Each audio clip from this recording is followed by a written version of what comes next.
$318 trillion. Let me say that again, because your brain probably just skipped over how massive that number actually is. $318 trillion in global debt, right now, today. This isn't a prediction. This isn't fear-mongering. The Institute of International Finance confirmed this at the end of 2024.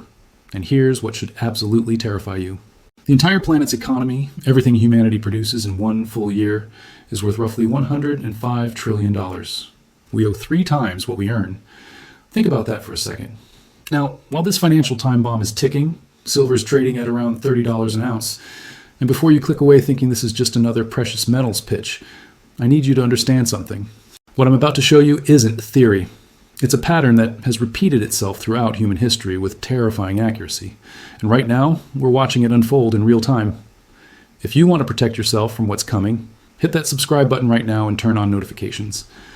Because at Money Aftermath, we break down the financial patterns that others are too afraid to discuss. This video could literally change how you see money forever. Drop a comment below telling me if you're already seeing these warning signs in your own life. And trust me, you'll want to share this with everyone you care about before it's too late. Let me walk you through something so simple, so consistent, that it's actually disturbing most people refuse to see it. It's a 4-act play, and every single major civilization in history has performed it. Every single one has ended up in the same place. We're currently in Act 3. Act 1 starts with real money. I'm talking about gold coins, silver coins, things you can physically hold that have intrinsic value. This creates genuine trust in the system. Trade expands, economies boom, people have faith in their currency because it represents something tangible, something real. Then Act 2 begins. The government needs more money. Maybe there's a massive war to finance. Maybe there are expensive programs they promised voters. Maybe the people in power just want to stay in power. So they start playing games. They reduce the precious metal content in coins. They print more paper currency than they have metal reserves to support it. They tell everyone not to worry. The money is still legitimate because the government guarantees it. And for a while, enough people believe the lie. The money supply explodes while the actual wealth backing it stays exactly the same. Act 3 is where things get dangerous. Prices start climbing. The currency weakens. People aren't stupid. They notice their money buys less every month, so they start converting their paper into anything tangible. Real estate, commodities, gold, silver. The government panics and prints even more money trying to cover their mounting obligations. This creates a vicious cycle. Prices spiral higher and higher. Trust evaporates.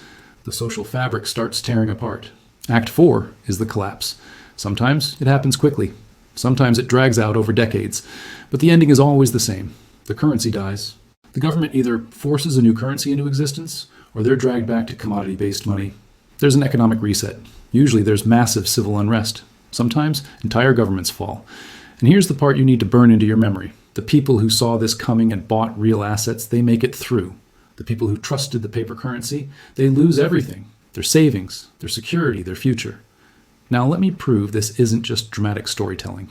Let me show you 3 historical examples where this pattern executed with mechanical precision. Rome, 64 AD. Emperor Nero faces a crisis. The Great Fire has just destroyed 2/3 of Rome. He's fighting expensive wars. Civil conflicts are bleeding the treasury dry. And Rome's silver mines can't produce enough to cover what he needs to spend. So Nero makes a decision that will echo through centuries. The denarius, Rome's silver coin, had been roughly 95% pure silver since Augustus ruled. Nero cuts it to 80%. Same coin. Less silver. More coins from the same amount of metal. Problem solved, right? Wrong. He just set a precedent that would eventually destroy the empire. Fast forward to 197 AD. Emperor Septimius Severus wants to keep his military loyal, so he doubles soldier pay. But Rome can't afford it. The denarius drops to 46% silver. His son Caracalla takes it even further. By 215 AD, he introduces a new coin supposedly worth 2 denarii, but it only contains 1.5 times the silver. By the time Emperor Gallienus rules in the 260s, silver content has collapsed to just 5%. What was once a valuable silver coin is now basically bronze with silver coating. The consequences are catastrophic. Grain prices triple. Soldiers refuse payment in coins and demand goods instead. The economy partially collapses. People hoard the old coins that still have real silver content. Bad money drives good money completely out of circulation. This is called Gresham's Law, and it happens every single time. By 310 AD, Constantine has to create an entirely new currency system just to restore some semblance of order. The old denarius? Worthless. You need millions of them to equal one new gold coin. That's the complete pattern, all 4 acts. And Rome was the dominant superpower of its time, just like America is today. Let's jump to Weimar Germany. 1914 to 1923. Germany abandons the gold standard when World War I starts. They're absolutely certain the war will be short and the losers will pay for everything. Germany loses. The Treaty of Versailles hits them with 132 billion gold marks in reparations. In today's money, that's over $500 billion. The annual payments consume 25% of their entire economic output. The new democratic government wants to keep citizens happy. They want to rebuild. They want social programs. But tax revenue only covers 37% of government spending. So the Reichsbank starts printing money. Before 1914, Germany had a gold-backed mark, one of Europe's strongest currencies, solid foundation. Then the printing begins. Early 1922, it takes 160 marks to buy $1. Bad, but manageable. By December 1922, 7,400 marks per dollar.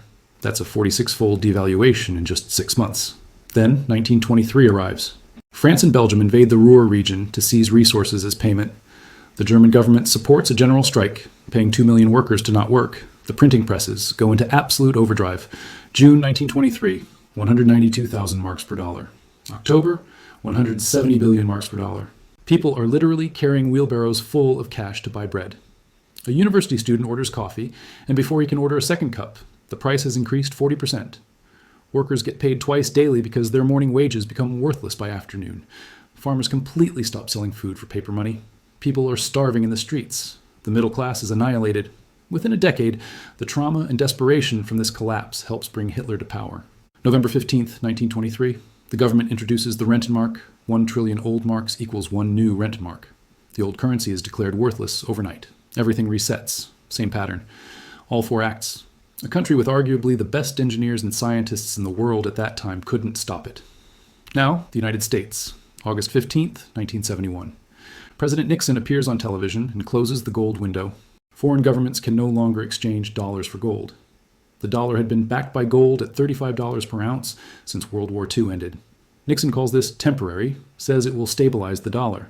The gold window never reopens. Before Nixon's decision from 1944 to 1971, the dollar was backed by gold. Other world currencies were pegged to the dollar. This system created the post-war economic boom, stable international trade, monetary order, a real foundation. But by 1971, there are 4 times as many dollars circulating as there is gold to back them.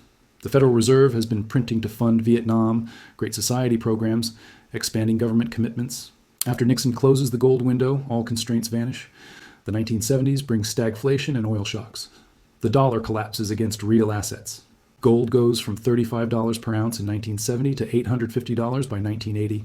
That's 24 times higher, but that's not gold going up in value. That's the dollar being exposed for what it really is. The printing never stops.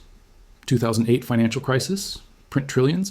2020 COVID response, print $6 trillion in 18 months. Today, U.S. national debt sits at $36.1 trillion. We're paying $892 billion per year just in interest on that debt. That's more than the entire defense budget. And by 2034, interest payments are projected to hit $1.7 trillion annually. Here's what's happening right now that you need to understand. Before 1971, when productivity increased, wages increased proportionally. Since 1971, productivity keeps rising steadily, but real wages have completely flatlined. The wealth gap explodes wider every year. Asset prices inflate dramatically while your purchasing power steadily erodes. In 1971, someone earning median income could save up and buy a house in 2.5 years. Today, it takes over 7 years. Food costs more, energy costs more, healthcare costs more, education costs more. The middle class is being squeezed from every possible direction. And globally, trust in the dollar is fracturing. Central banks worldwide are diversifying their reserves away from dollars. BRICS nations are openly discussing and developing alternatives to dollar dominance. China and Russia are accumulating gold at record-breaking rates. We are in late Act 3 right now. The crisis is building momentum. So where does silver fit into this pattern? Throughout every single currency collapse in human history, people flee to real assets. Gold and silver have functioned as money for 5,000 years. Not because of tradition or superstition, because they cannot be printed. They cannot be debased. They cannot be created by government decree. Gold is currently trading around $2,300 per ounce. Silver is at roughly $30. That's a ratio of about 76 to 1. Historically, that ratio averages between 15 to 1 and 50 to 1. During currency crises throughout history, that ratio tightens dramatically. If the ratio just returned to the historical average of 50 to 1 with gold at current prices, silver would be trading at $46 per ounce. That's over 50% higher than current prices just to hit the average. But here's what the historical pattern actually tells us.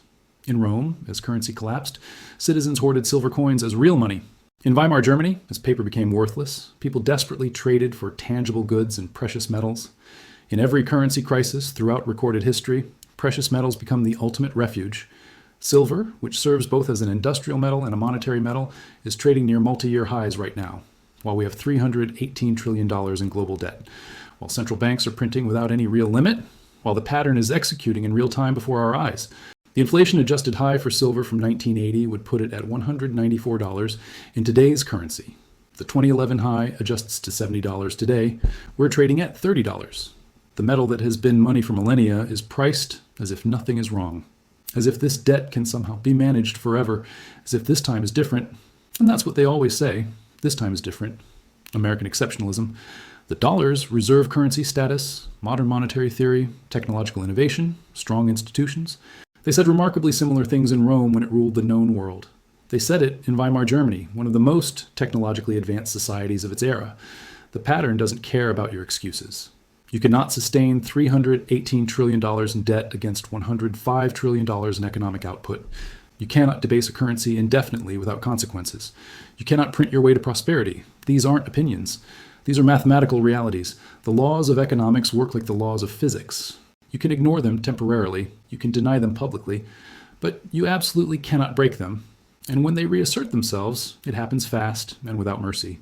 Silver isn't really an investment at this point, it's insurance. It's a hedge against the mathematical certainty that this debt structure cannot continue indefinitely. It's a bet that history doesn't suddenly stop being history because we have smartphones and artificial intelligence. At $30 per ounce, with the gold-silver ratio at 76 to 1, with debt at all-time record highs, with money printing continuing globally, with interest rates trapped because raising them would collapse the entire debt structure. The risk-reward equation is absolutely staggering. This pattern has executed successfully for 3,000 years. It worked in Rome. It worked in Weimar Germany. It worked after Nixon closed the gold window. The machine doesn't care what you believe about modern economics or American exceptionalism. It only executes its programming. And right now, it's executing. Consider silver, not because you think the world is ending tomorrow. Consider it because you understand historical patterns. Consider it because $318 trillion in debt demands a resolution. And every historical example we have shows that resolution involves the massive repricing of real assets against failing currencies. Consider it because the people who hold real tangible assets when Act 4 arrives are the ones who survive and even thrive. The machine is running right now. The question is whether you'll be positioned correctly when Act 4 begins. If this video opened your eyes to what's really happening, smash that like button right now and subscribe to Money Aftermath. Drop a comment telling me what you think about silver and whether you're taking action. Share this video with your friends and family who need to understand these patterns. The next video breaks down exactly how the system was engineered, why central banks have been quietly accumulating massive gold reserves while telling you inflation is under control, and the 3 specific assets that have survived every single currency collapse in recorded history. This isn't conspiracy theory. This is pattern recognition. And the pattern is screaming at you right now. The question is, are you listening? I'll see you in the next video. Stay informed. Stay prepared. This is Money Aftermath.